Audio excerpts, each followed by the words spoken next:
बिस्मिल्लाहिर्रहमानिर्रहीम। प्यारे नाज़रीन अस्सलाम वालेकुम। आज के मुबारक दिन के सदके अल्लाह पाक आपकी हर दिली तमन्ना पूरी करे, आमीन।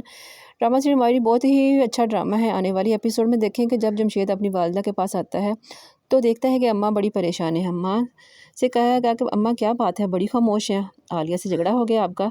अम्मा बोलती है नहीं बेटा, वो बेचारी क्यों मुझसे झगड़ा करेगी, मैं तो आयशा और एनी की वजह से परेशान हूँ। तुम गए थे, कैसी है वो? जमशेद बोलते हैं अम्मा परेशान मत हूँ, आपा भी ठीक है और एनी भी।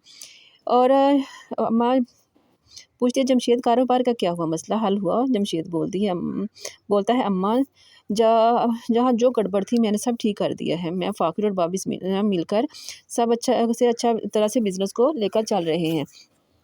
फ़ाकिर अम्मा बोलती हैं बहुत अच्छा किया जमशेद बेटा, तुमने अपना कारोबार संभालिया, वरना शायद ख़त्म ही हो जाता। हबीब का तो नहीं पर निकाला, ये भी बेहतर है, वरना वो आयशा का जीना हराम कर देता। अब तुम लोग मुहतात रहना, हबीब की खसलत को हम सब जानते हैं, अब इस पर एतमाद करने की गुंजाइश ही नहीं है।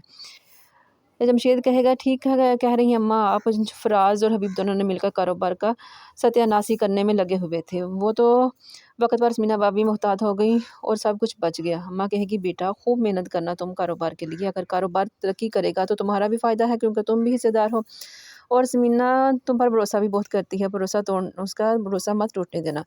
जमशेद कहेगा कि अम्मा फ़िक्र ना करें, मैं पूरी कोशिश करूँगा और एहतियात भी बरतूँगा। हबीब भाई से भी अम्मा आप दुआ किया करें मेरे लिए।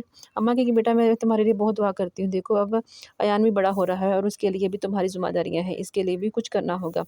नेक्स्ट सीन में ये भी दिखाया जाएगा कि हबीब फ़ाखिर के पास आता है तो कहता है बेटा आज फ़ाखिर बेटा आज की मीटिंग बहुत अहम है, अगर तुम इजाज़त दो तो मैं इस मीटिंग में भी बैठ जाऊँ। फ़ाखिर बोलेगा नहीं आप नहीं बैठ सकते, कि अम्मा ने सख्ती से मना किया है। हबीब बोलेगा तुम नहीं, ये डील नहीं होगी। फ़ाखिर कहेगा कि जमशेद मामू ने ये है ना वो हमारी मदद करेंगे। हबीब कहता है कि फ़ाखिर मैं यकीन करो मैं बदल चुका हूँ और शर्मिंदा भी हूँ, दोबारा ऐसी हरकत नहीं करूँगा जिससे कारोबार को नुकसान पहुँचे, बल्कि मैं तुम्हारी मदद करना चाहता हूँ ताकि कारोबार और तरक्की करे। फ़ाखिर कहता है पहले ही आपने बहुत मदद की हमारी, अब नहीं चाहिए आपकी मदद, आप अपना काम करें। हम अब देखें कि ऐमन भी एनी के पास मिलने आती है और एनी से कहती है कि एनी तुम कैसी हो? एनी कहती है मैं ठीक हूँ, कोई काम था मुझसे?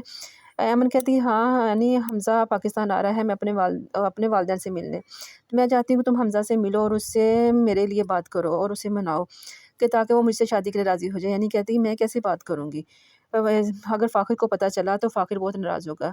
ऐमन कहती है फ़ाखिर को पता नहीं चलेगा, तुम मुझसे बात करो, अगर हमज़ा मान जाता है तो मैं अपनी अम्मा को खुद ही मना लूँगी, अगर इसके बार वो मान गया तो हमारी मंगनी हो जाएगी, जब नेक्स्ट बार वो आएगा तो शादी हो जाएगी, तब तक मेरी पढ़ाई भी पूरी हो जाएगी। एनी कहती है ठीक है मैं बात करूँगी, लेकिन मुझे बहुत डर लग रहा है कि कहीं कोई और ही मसला ना बन जाए।